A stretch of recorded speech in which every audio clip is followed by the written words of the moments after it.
Mga kaibigan, makinig na at pakinggan natin si Mr. Jerry Galabin Tumala Jerry Galabin sa kanyang programang The Visionary every Sunday 3 p.m. to 4 p.m. Dito lamang sa Radio Bisdak 105.7 FM, the province of Sikiralan, Philippines. Mr. Jerry Galabin Tumala, maasahan sa lahat ng paghatid ng magandang balita. Mr. Jerry Galabin Tumala Jerry Galabin sa programang The Visionary. One family under God Church, the true sons and daughters of God, visionary, led by Mr. Jerry Galabin Tumala. Sa programang ito, para sa isa't isa, papurit pakinggan ang salita ng Diyos Ama. Sa buong mundo na walang takot na dapat nating pakinggan, ang kanyang utos ay ating sundin sa piling niya. Puno ng pag-ibig sa kay Kristo Jesus, ang nagbibigay buhay na walang hanggan. At nabanggit natin nakaraang linggo, 1 Corinthians 3:16-17. Surely you know that you are God's temple and that God's Spirit lives in you. God will destroy anyone who destroys God's temple. For God's temple is holy. You yourselves are God's temple. Amen. Praise the Lord. Hallelujah. Now, ngayon, nakita natin sa social media, sa mga magagandang balita, sa ABS-CBN, GMA, mga higante na mga network, marami tayong nakikita na nagkakaroon ng love life, lambing, nagkaroon ng magandang relationship, 3 months, 1 year, 3 years, 4 years, nagkakaroon ng anak. Nakita natin sa social media, binugbog, sinasaktan ang isang babae, sinusuntok. Ngayon, nagbibilang na tayo ng bukol sa mukha. Yan ba ang sinasabi nating mamahalin natin ang ating kapwa gaya ng pagmamahal sa ating sarili? Ngayon mga kaibigan, i-check na natin ang ating sarili. Kawawa na po ang mga nakikita natin. Nasasaktan natin ang ating Panginoon. Kung yan ang templo ng Diyos tapos binugbog mo, pinapatay mo, emotionally, physically, literally, symbolic man yan, naku po, napakasakit yan. Ngayon, sisingilin tayo ng Panginoon. Oras na magkakaroon ng karma. Kaya nga, sa banal na kasulatan, at mayroong kasabihan, kapag ikaw daw ay nabate, ay magpunta ka sa manggagamot. Ngayon, pagpunta ka sa manggagamot dahil dito sa mundo ay puno ng kababalaghan. May naniniwala sa manggagamot, may naniniwala sa manghula, may maniniwala sa mga lucky charms, magic. Ayan. Mayroon ding explanation dyan mga kaibigan. Dali ka lang matablan sa mga mangkukulam or mga usog, mga karma. Alam niyo kung bakit? Dahil meron tayong ginagawa na sa sarili lang interest natin. Yung batas, hinahawakan natin. Hindi natin nakontrol yung sarili natin. Dahil wala na tayong pananampalataya. Ang mga turo ng iba, ang turo ng mga kaaway, yun ang pinag-aralan natin. Yun ang ginagawa natin. Ganito, mga kaibigan. Ganito kasi yun. Satan, at saka tao, at saka yung spirit. Satan give and take relationship sa tao. And then ang tao nagkaroon na din ng give and take relationship kay Satan. Kung anong ginagawa ng tao, natutuwa po ang Satan kasi nakipag-cooperate ka kay Satan eh. sumusunod ka sa kalooban niya. Dahil sumusunod ka sa kalooban mo, sa sariling interest po natin, nagawa na natin kung anong ginagawa natin sa buhay. Nakapang-aapi tayo ng kapwa, sinusuntok natin, pinag-aaway natin, sinasaktan natin. Ngayon, sinasaktan din natin ang ating Panginoon. Dahil templo siya ng Diyos. Paano tayo magiging mapalad? Magiging mapalad ba tayo? Susuntukin natin ang ating mahal sa buhay? At mayroon pa akong nakita doon, isang anak at isang ina. Inaapak-apakan yung anak, siguro mga 3 years old yung bata. Inaapak-apakan, sinusuntok-suntok. Banal yan ng Diyos. Wala kang karapatan sa ganyan na ugali. Hindi gawain ng Diyos yan. Gawain na ng demonyo. Dahil nakipag-cooperate ka sa demonyo. Sinasabi din sa ating programa nung nakarang linggo, dalawa lang ang kingdom natin ngayon. Kingdom of God, kingdom of Satan. Saan ka ngayon nabilong? Binubugbog mo yung anak mo, 3 years old. Inaapak-apakan mo, halos mamamatay na yan sa kabugbog mo. Yan ba ang magiging mapalad? Kaya sa banal na kasulatan, kunti lang ang maligtas. Nahihirapan nga yung maligtas, yung naniniwala ng Diyos at gumagawa ng kalooban ng Diyos. Yun pa kaya na marami na tayong nakikita sa social media, binubugbog ang mga bata, 3 years old pa, binubugbog, sinasaktan. At meron pa sa ibang panig ng media, yung asawa, nakakaroon ng kalaguyo, nakakaroon ng ibang lalaki, nagkaroon ng ibang babae. Yan ba kung saan tayo magiging mapalad? Nagiging mapalad ba tayo mga kaibigan? Lahat ng mga gawain sa social media nakikita na natin na hindi na karapat-dapat sa paningin ng ating Panginoong Diyos.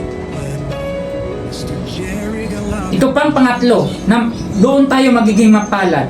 Makinig kayo mga kaibigan, ito yung pinaka-importante. Dahil sa ating social media, mayroon po tayong YouTube channel, Jerry Galabin Tumala, The True Media Channel.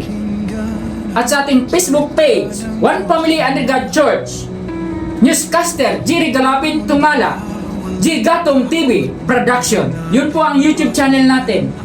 Kaya suportahan po natin ang ating programang The Visionary, One Family Under God Church, The True Sons and Daughters of God Visionary.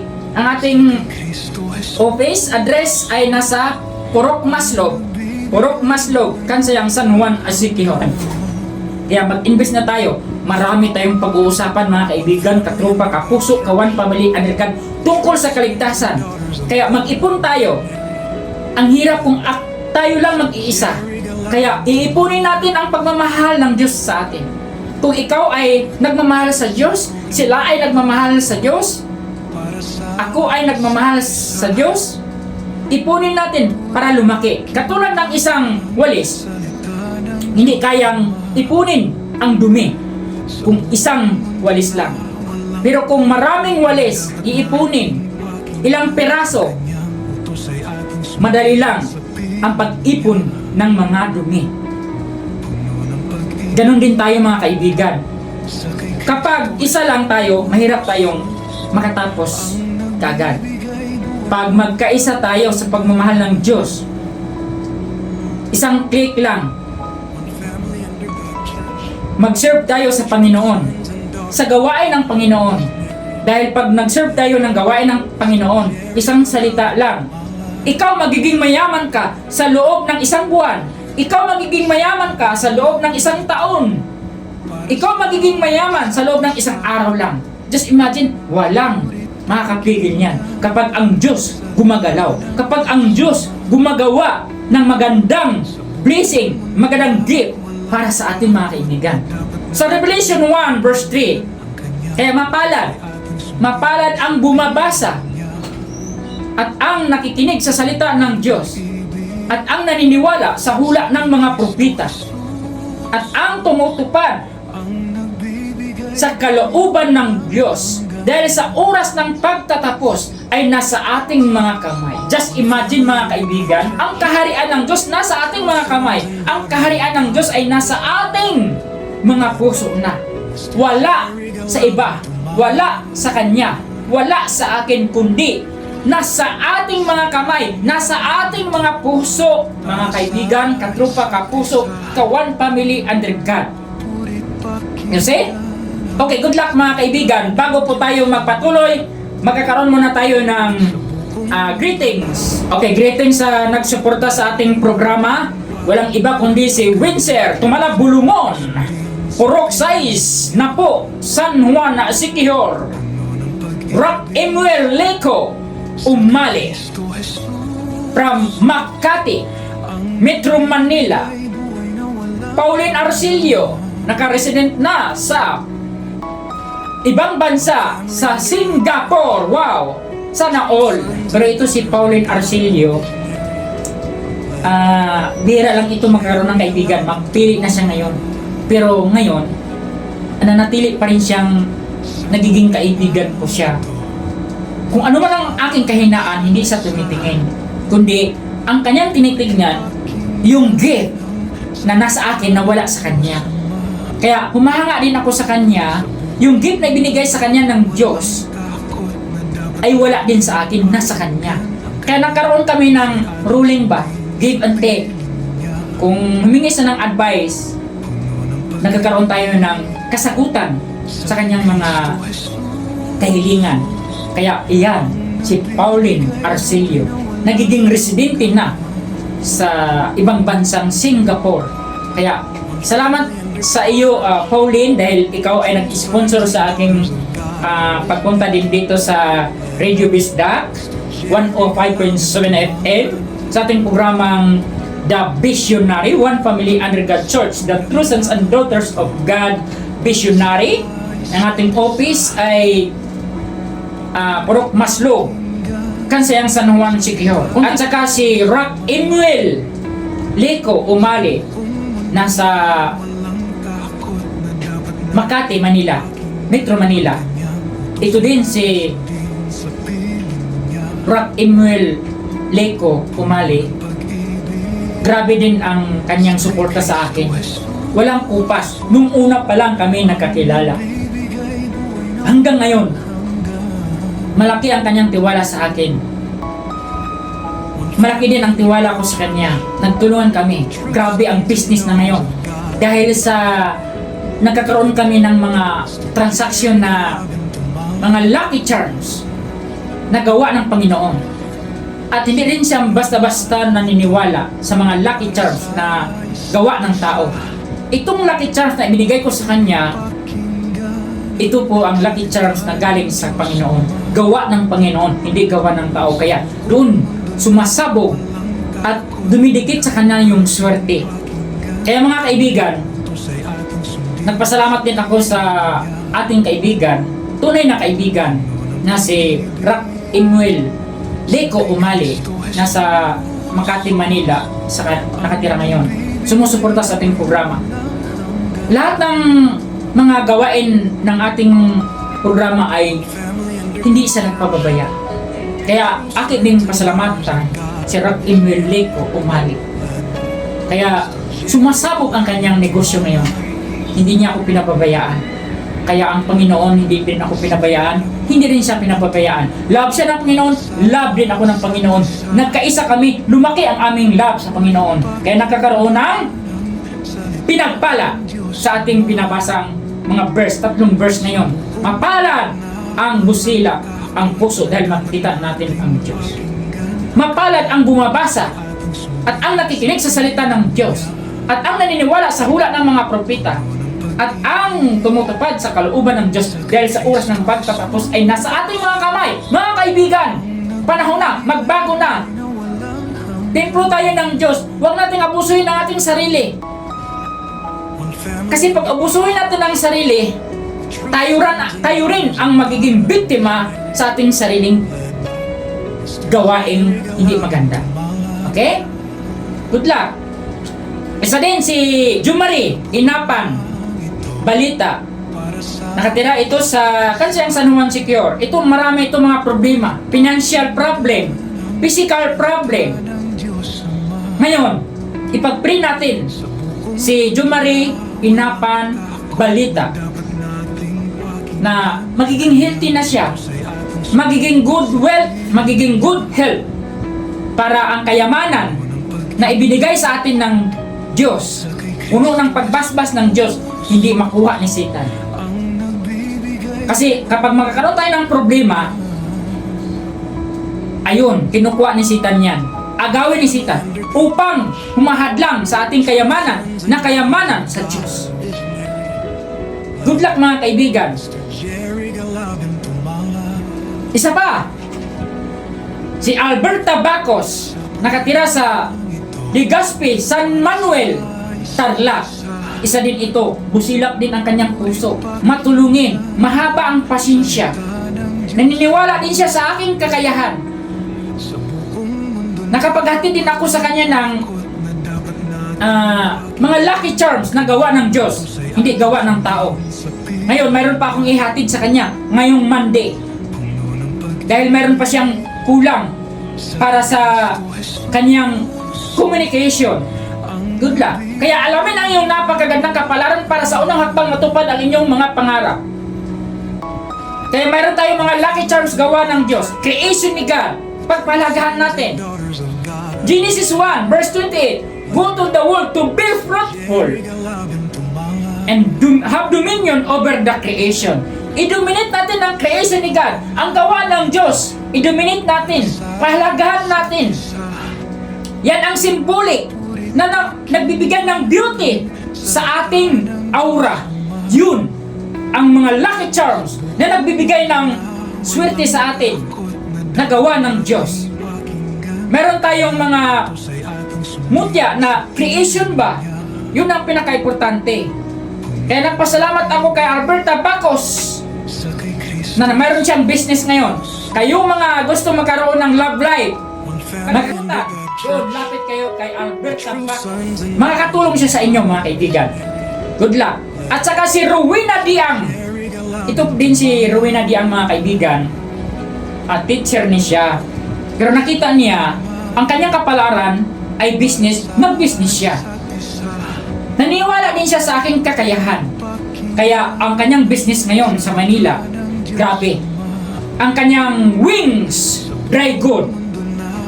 Nandun kini sa Plaridel Shopping Center, Angeles City. Kaya lahat ng mag-order sa kanyang mga business, lapit lang kayo kay Rowena Diang. Wings, dry goods. Amen? Praise the Lord. Hallelujah. Si Mary Jane Cagaes from Kasi Secure. At saka si Princess Sarah Lalim from Napo, San Juan Secure. Maricar Laranjo from Napo, San Juan Secure. Okay mga kaibigan, katropa, kapuso, kawan, family, andrigan, magpatuloy tayo sa ating pinag-usapan kung saan tayo magiging mapalad. Revelation 1 verse 3, mapalad ang bumabasa at ang nakikinig sa salita ng Diyos at ang naniniwala sa hula ng propeta at ang tumutupad sa kalooban ng Diyos dahil sa oras ng pagtatapos ay nasa ating mga kamay. Mga kaibigan, itong pinakamalaking bagay na makipakinggan natin. Bibigyan na natin pahalaga ang ating sarili, ating kapwa. Hindi tayo umaasa sa ibang tao. Hindi tayo umaasa sa president. Sa lahat ng mga barangay official, hindi tayo umaasa, kundi mag-cooperate tayo upang magkakaroon tayo ng magandang halimbawa sa ating sarili. Cooperate lang. Hindi yung buboto tayo tapos nagsisisi na tayo dahil hindi tayo tinutulungan. Napakagulo po yun, mga kaibigan. Kaya ating isipin kung nasaan po tayo. Kung tayo ba'y nabilong kay Satan, kung tayo ba'y nabilong kay God. Kung tayo ba'y magiging mapalad o nagiging mapalad si Satan sa atin dahil marami na tayong ginagawa. Inaabuso na natin ang ating kapwa. Mismo sa ating sarili, inaabuso na natin. Kaya nagkaroon tayo ng biktima sa ating sarili mismo eh.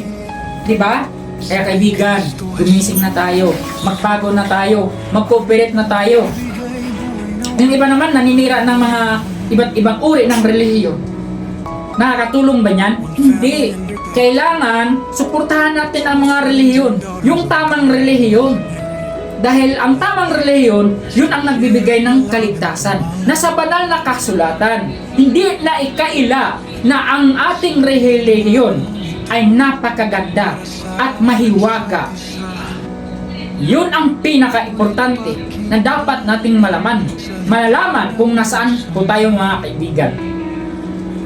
Kaya mga kaibigan, huwag po kayong mag-alala dahil hindi tayo pababayaan ng Diyos. Dahil sabi ng banal na kasulatan, kung ikaw ay maka-Diyos, kung ikaw ay tumutupad sa kalooban ng Diyos, magiging mapalad ka. Kaya mag-iingat po tayo kung nasaan tayo.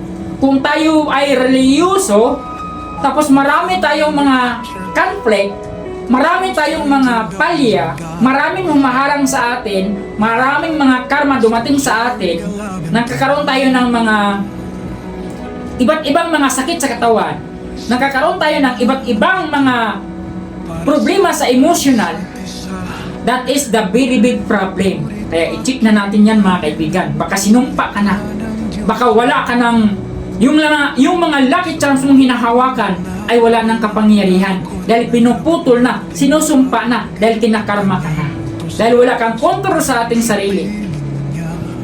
Kung wala kang kontrol sa ating sarili, mahina ang iyong kalooban, malakas ang inyong emotion, ang iyong freedom ginagamit sa hindi magandang paraan. Nandun lang sa dalawa. Kaya kung mayroon kayong mga problema mga kaibigan, kung mayroon kayong inaasahan, trusted na mga kaibigan, trusted na mga parents, i-report kagad ninyo mga kaibigan. Dahil pag hindi nyo i-report, lumaki na ang mga hindi magandang gawain. Tingnan nyo ang unang nakakasala, si Adan at saka si Eva. Sinasabi ng Diyos, don't eat the fruit, even to think, even to see, even to touch, even to go. Anong nangyari? Nag-isip man at nag-go at nag-touch, ay nakain ang prutas. Yung prutas na hindi mahilis, yung prutas na ginagawa natin sa buong mundo, yung prutas na kinakain ni Adan at ni Eva, nakita din natin sa social media. Mas grabe pa ang nangyari, ha? Just imagine, ngayon, pinalayas si Adan at saka si Eva sa Garden of Eden. Anong dahilan? Ang subject na nagkakaroon ng dahilan kung bakit nagkakasala si Adan at saka si Eva. Meron yan ng cause and effect. Hindi natin sisihin si Adan at saka si Eva. Ang una natin sisihin kung sino yung dahilan kung bakit sila kumain ng prutas na ipinagbawal sa Diyos dahil hindi pa siya qualified na ipakain yun sa kanila. Kaya maraming naniniwala sa mga religious group na mga members ng kasalanan ni Adan at ni Eva sa pagkain ng prutas na nagbibigay ng kalaman kung anong tama at anong mali. That is the wrong concept kung prutas na literal. Na literal na prutas. Mali yun mga kaibigan. Kaya maraming mga question, maraming mga conflict, marami nating dapat pag-uunawaan. Kaya ngayon, mga kabataan pa lang, buntis na, nagkaroon na ng love life. Grade 1 pa lang, nagkakaroon na ng love life. Just imagine, tinuturit pa natin ang kanilang mga gawain na hindi tama. Yan ang mortal sin.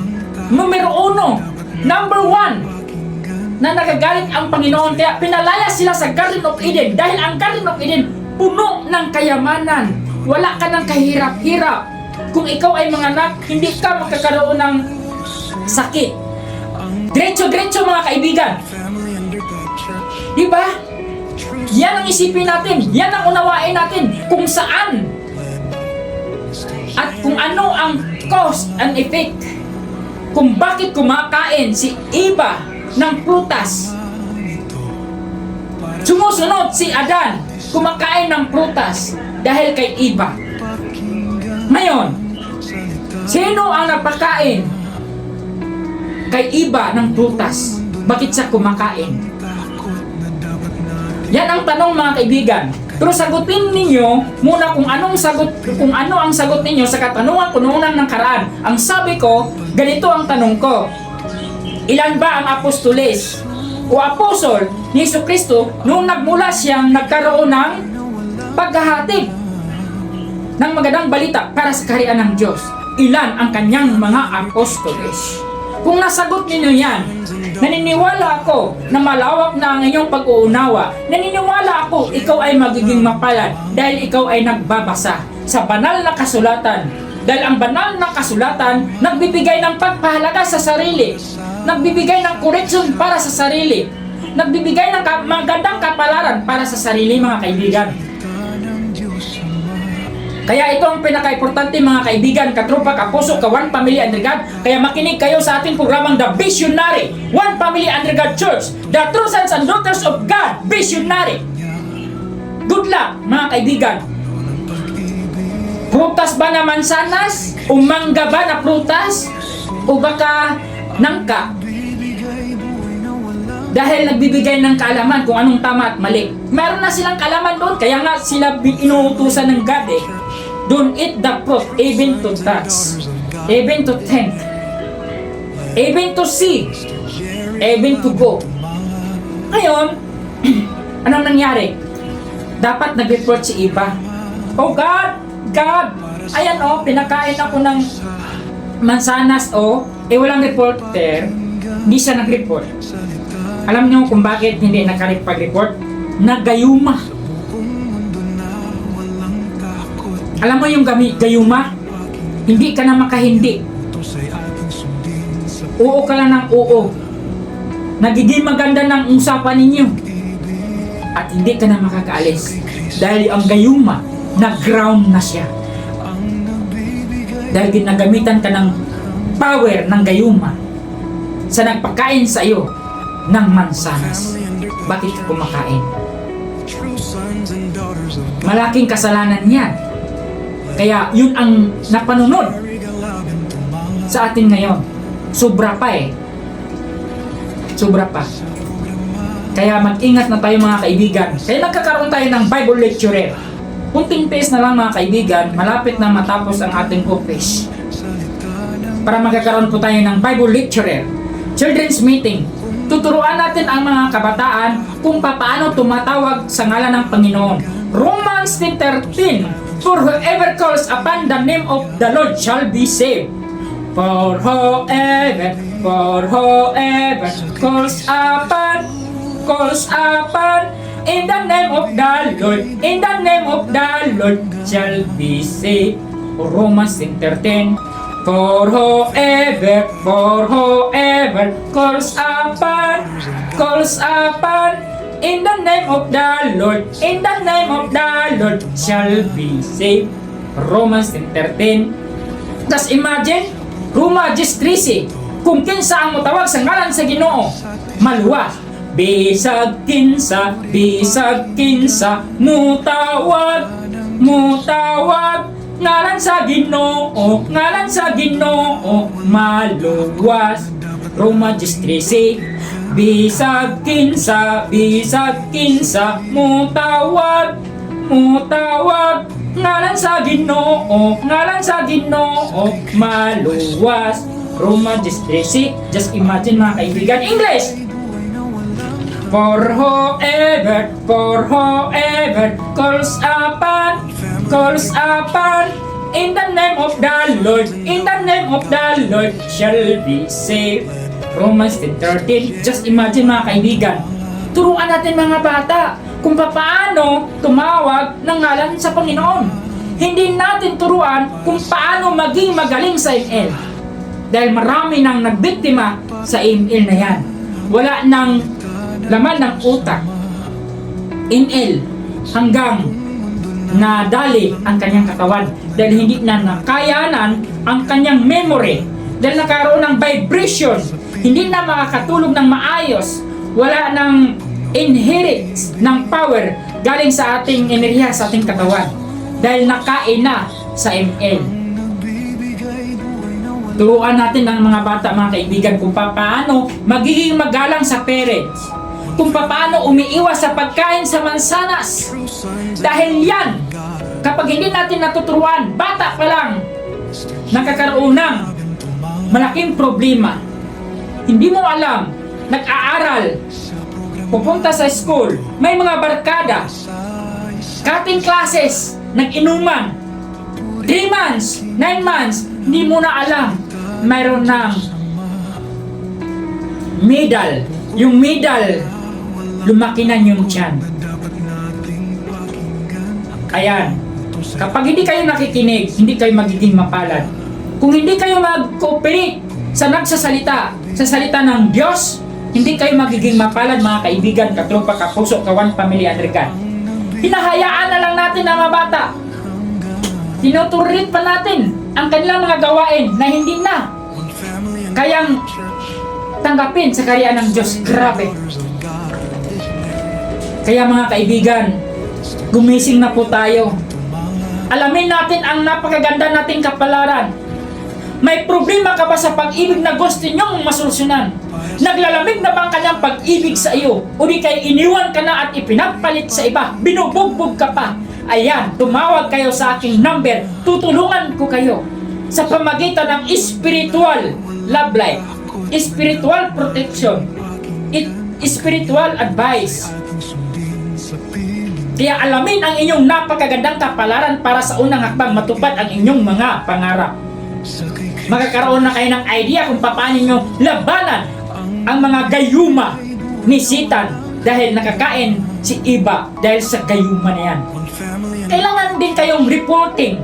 Gumising kayo sa inyong sarili at gisingin natin ang ating sarili upang magiging maliwanag pa ang ating sarili kung nagiging banal pa ba tayo at karapat-dapat pa ba tayo sa ating Panginoon para sa kaharian. Kaya mga kaibigan, napakasakit po yung katotohanan. Ang katotohanan, napakasakit po pag hindi nyo natanggap. Pero kung tanggap na ninyo, ang liwanag, ikaw ang ilaw, ikaw ang asin, ikaw ang araw, ikaw ang liwanag. Gagayahin ka ng iba. Maraming tumitingin sa iyo dahil ikaw ang liwanag. Puno ka ng wisdom. Puno ka ng knowledge from God. Kaya mga kaibigan, gumising na po tayo. Ngayon, dahil dito, napag-usapan na natin yung kung paano tayo magiging mapalad sa 3 verse na ito. Mayroon po tayong 2 verse tungkol sa kaligtasan, kung paano tayo makapunta sa kaharian ng Diyos. Dahil mga kaibigan, maraming tumatawag sa pangalan ng Panginoon. Maraming nakakaroon ng mga pananampalataya. Pero ayon sa banal na kasulatan, Lucas 17 verse 33, huwag kang matakot mamatay. Dahil mapalad ang namamatay puno ng pagsunod sa kalooban ng Diyos. Mababasa natin sa Matthew 5 verse 10, mapalad ka nang namatay ka na puno ka ng pagsunod sa kalooban ng Diyos. Ay mamatay ka dyan, ay sumusunod ka sa kalooban ng Diyos, automatic magkakaroon ka ng buhay na walang hanggan. Kukunin ka ng anghel, ihatid ka sa kaharian ng Diyos, at titignan kung anong nangyari sa'yo, at ikaw mismo nakakaalam kung saan ka na patungo. Buhay ka pa lang, alam mo na kung saan ka patungo. Kaya ngayon, dapat na tayong magbabago. Dahil this year, 2025, maraming mga magaganap na naman na mga kababalaghan na hindi natin inaasahan. Napakalungkot po. Kaya ako po'y nagpapasalamat sa Diyos Ama, Diyos Anak, Diyos Espiritu. I believe in God our Father. I believe in Jesus Christ the Son. I believe in the Holy Spirit. Our God are 3 in 1. I believe in the resurrection, that we will rise again who are believed in the name of Jesus Christ. Just imagine, I believe in God, our Father. I believe in Jesus Christ, the Son. I believe in the Holy Spirit. I believe that God are three in one. I believe in the resurrection, that we will rise again, who are believed in the name of Jesus Christ. Just imagine, hindi tayo nakakita ng ano ang pangyayari noong unang panahon kay Jesus Christ. Kasi kung nandun tayong panahon, isa din tayo na magpapako sa Kanya dahil inggit tayo sa Kanya. Ngayon mga kaibigan, nakikita po natin dito na magiging mapalad tayo dahil hindi tayo nakakita ng Diyos Anak, pero naniniwala tayo at nagkaroon tayo ng pananampalataya. Amen. Praise the Lord. Hallelujah. Okay mga kaibigan, katropa, kapuso, kawan, family under God, kunti na naman ang oras natin. Ako nga pala si Mr. Jerry Galabin, tumala sa programang The Visionary, One Family Under God Church, the True Sons and Daughters of God Visionary. Maraming salamat po. Ito po si Mr. Jerry Galabin Tumala, magsasabing pag-usapan natin ang katotohanan dahil ang katotohanan ang magpalaya natin. Mag-diskutag kamatuuran kasi ang kamatuuran mo'y maghatag natog kagawasan. Maraming salamat sa ating station manager. Walang iba kundi si Donald Dayo, production manager Blas Libaton. Maraming salamat sa iyong pagkikinig at sa ating YouTube channel, Gigaton TV Production, Jerry Galabin Tumala, The True Media Channel, sa ating Facebook page, One Family Under God Church, at sa ating ibang mga TikTok, Jerry Galabin Tumala. Maraming salamat and goodbye! Kayo'y nakikinig sa programa ni Mr. Jerry Galabin Tumala, Tumala Jerry Galabin, sa kanyang programang The Visionary, every Sunday at 3 p.m. to 4 p.m. Dito lamang sa Radio Bisdak 105.7 FM, the province of Siquijor Island, Philippines. Lubos kaming nagpapasalamat. Maraming salamat sa inyong lahat. Hanggang sa muli, huwag kalimutan makinig at pakinggan si Mr. Jerry Galabin Tumala sa kanyang programang The Visionary, every Sunday at 3 p.m. to 4 p.m. Maraming salamat po. Hanggang dito na lang. Bye-bye! And may God bless you all. Gigatum TV Production. Please subscribe, share, comment, like, and follow. Jagadam TV Production.